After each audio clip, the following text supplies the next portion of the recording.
In the first lecture, I went over some foundational information and reviewed speech number 3, the persuasive speech. In this lecture, we're going to dive into persuasive argumentation and reasoning.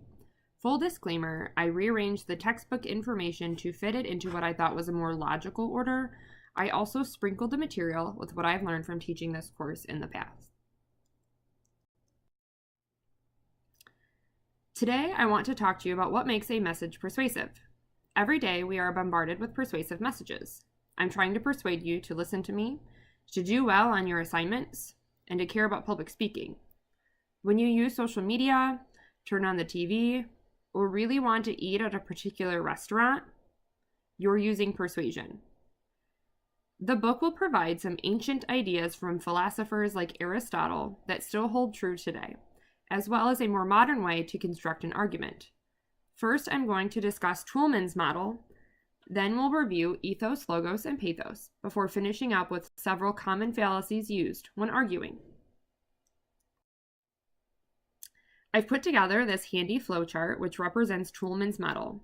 I want to put a second disclaimer on this, that my version is slightly different than the book, and I know that. If you Google Toulmin, the chart does shift a bit. This is how I learned it, and I think it's a bit easier to understand given what we require within your speeches and the things we talk about in this class.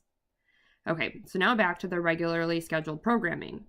People were already using the components in Toulmin's model to persuade. Toulmin studied persuasion. He realized that the most effective persuaders were logically using all of these components together and made this flowchart. In the next slide, I will break down the components a bit more. I always want to remind my students that you do these types of things or have done these types of things already. Using this flowchart happens very quickly. It can be even within several sentences sometimes. It's just good to see what a proper argument looks like. When you are putting together an argument, you want to make and prove a claim, which is what you will be doing when you select your speech topic: a claim of fact, a claim of value, or a claim of policy. For the purposes of this assignment, it's going to be your claim of fact, value, or policy. You're going to start building your evidence, which will include the evidence credibility within your speech and within your outline. While you are working on this, you want to figure out what your warrant is, or how is your evidence connected to your claim. For example, if you wanted to convince your audience that posting private information on social media sites could pose serious security risks, you would gather evidence about the types of private information people give to social media websites, and then you would provide anecdotal evidence of cases of identity theft on social media. You also know that people value their privacy and safety, so that would be your warrant. The evidence warrants the claim, if you've ever heard that expression before. Then you have your qualifier, which introduces the idea that there are going to be exceptions within your argument. In the example of posting on social media, you might introduce the idea that posting some information on social media could actually have some benefits. This is different from a full rebuttal, because a rebuttal is addressing people who are completely against your claim. So in the social media example, a rebuttal would address the people who believe that social media is completely safe. Okay, that was a lot of information for you to process. I'm going to give us all a brain break, and I'm going to move into some simpler elements to persuasion. If you do have any questions about Toulmin's model and about the individual components, please do reach out and let me know. This is kind of the flow chart, and talking about it feels a lot more abstract than it actually is. If you are putting together good speech materials, you are most likely hitting all of these points. It's just, can you identify them so you put them in the right place? So now we're going to talk about logos. Logos is using rational proofs or logic to make an argument. These proofs include things like inductive reasoning, deductive reasoning, causal and analogical reasoning. And I love fallacies. I think they're super fun, but you also have to be aware of, I don't love them because I think that you should use them. I love them because I think they're fun to talk about and learn about and understand.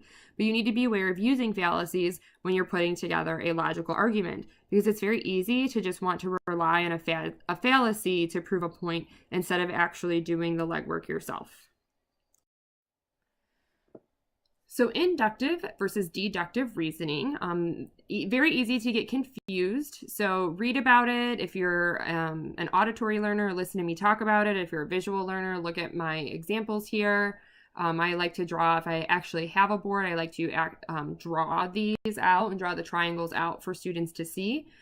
Inductive reasoning is reasoning that goes from the specific to the general. And so with this example here, I am going from specific people to all people. And then with deductive reasoning, you are going from the general to the specific. And so for this one, I have killing people is always wrong. So something that's just a little bit more of a general statement. Capital punishment involves killing people. So capital punishment is always wrong. These are two types of reasoning that are often not, more often than not, I see them used poorly.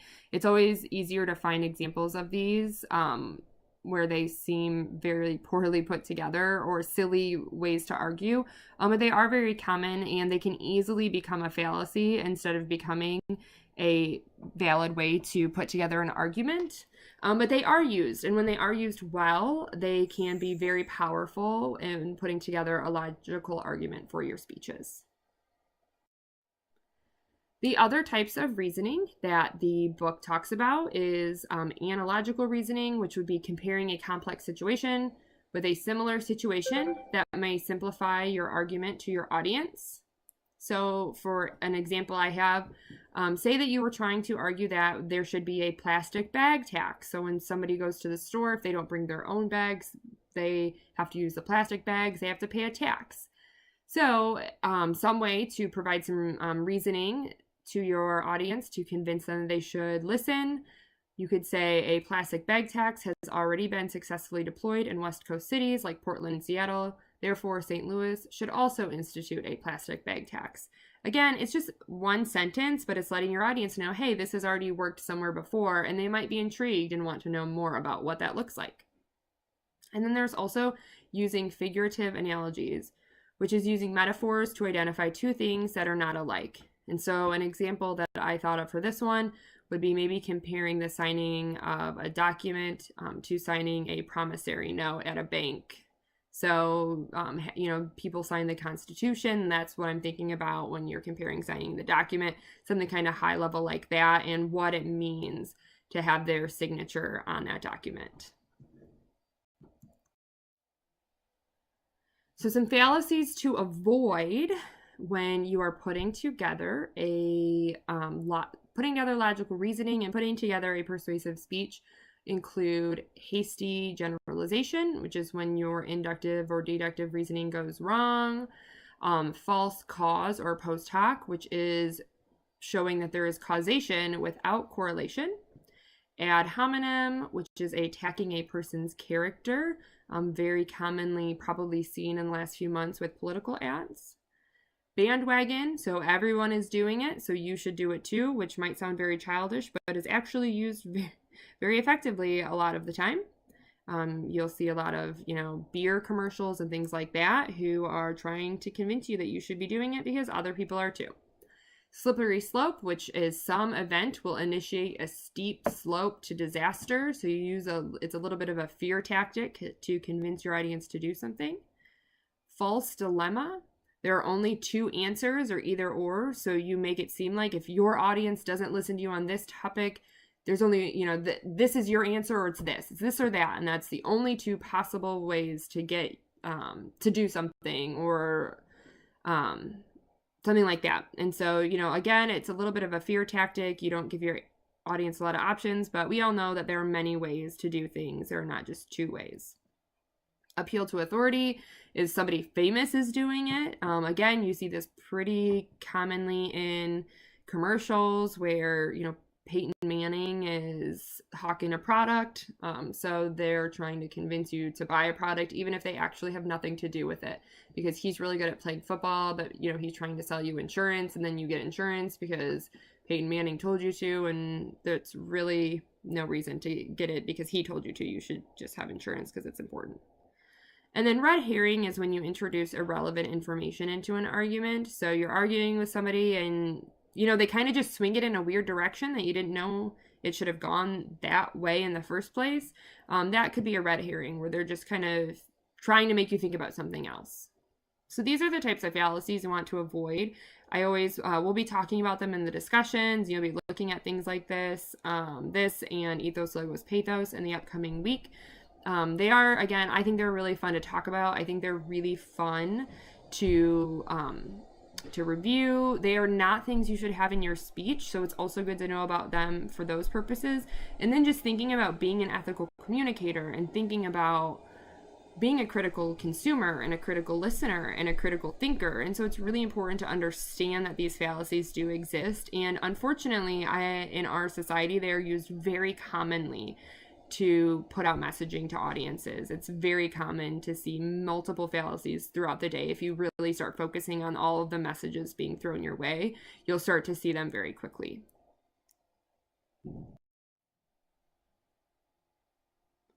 So the next type of, or the next thing we're going to talk about is ethos, ethos is establishing your speaker credibility. So how can you establish your character and goodwill? The book discusses visible and invisible traits to do that. So, there are some things like having lots of, your delivery. So energy and your composure, coming to a speech looking put together and, being dressed professionally, just being, looking like you took care of yourself that day. Those things go a long way with an audience. And then also goodwill and sound reasoning, which might be, are more invisible. But are you putting together good evidence? Does your evidence have good credibility? Do you as a speaker have good credibility? Something that when I do this activity with students and we look at videos, a way to quickly establish speaker credibility would be, again, to have somebody famous talking to an audience about something. And the way to incorporate ethos in a positive way without it turning into a fallacy is having somebody who has a lot of credibility talking about something they are familiar with. So, maybe having a politician talk about voting. That makes sense. So ethos is establishing your speaker credibility. You'll also do that at the beginning of your persuasive speech when you explain why you are credible and why we should listen to you.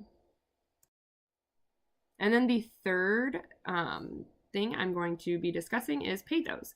So that is appealing to your emotions. They can be positive emotions or negative emotions. It really just depends on how what type of messaging you're putting together and what you think will impact your audience the most. So do you want to excite them? Do you want them to feel the passion you feel? That might make sense if you're talking about a specific policy claim where you really want to jazz people up.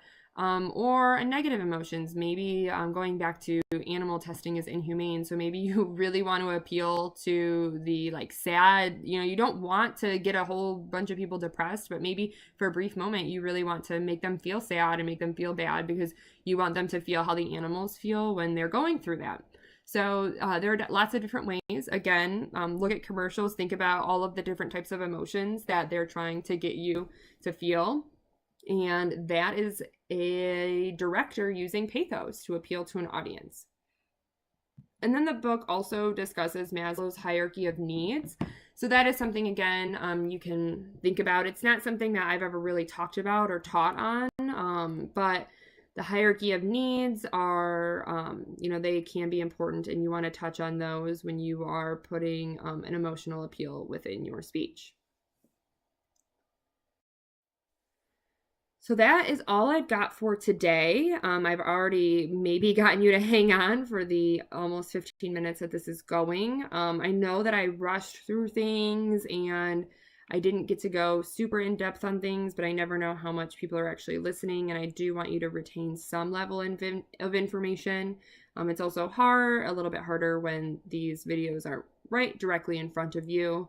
So if you do have questions, if you want some more examples, I knew there were a lot of examples in the book, so I didn't want to overload you with examples of things. I just wanted to touch base on the things that I do think are really important. I do think that Toulmin's model, it's a really just neat way to put together an argument, and again, to just make sure you're putting together a good argument. And then ethos, logos, and pathos, and the fallacies, all very important. Ethos, logos, and pathos obviously goes all the way back to Aristotle. It's a very classic way to construct an argument, or classic concepts to construct an argument, but they still hold true today, and there's a reason for that. So think about how you can touch on each of those in your speeches, because I will be looking for those types of things within them, and they are, when they are used correctly, they are used well, it really does have an impact on an audience. So I just wanted to get you thinking about those and how you can incorporate those things into your speeches. And I am always here for any questions or to provide any more information. Thanks for listening.